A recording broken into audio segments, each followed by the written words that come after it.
in all the sports, you're in locker rooms and clubhouses, which are closed. You've been in the locker room at Hmm. Washington football or at the Wizards or anywhere else.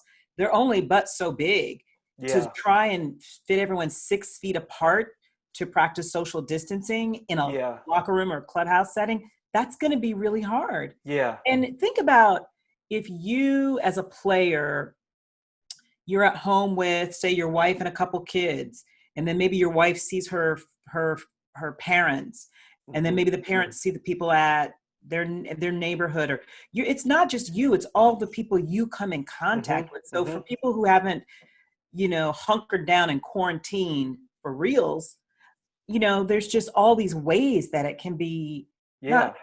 not a lot of different ways, but places where transmission can Hmm. occur. That's 6 degrees of separation. Yeah.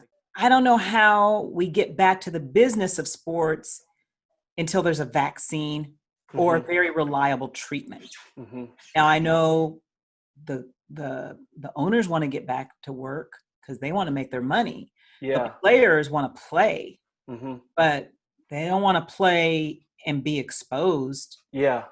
No, and Well, the thing is, obviously, like you mentioned, I used to work for the Wizards, and my colleagues, they're like, "Hey, we don't know what's gonna happen here," and everybody's worried about their job. And the thing that I forget sometimes is we think of sports as like, oh, they're playing a sport, but it's like, but no, that's their job. their job. I'm doing my job. You're doing your job. Everybody's going to work. The nurses and the doctors, first responders, they're all still working. And as much as it is a sport and for fun, that's still a job, and they get paid to do it. So it's a catch-22 about whether they should return.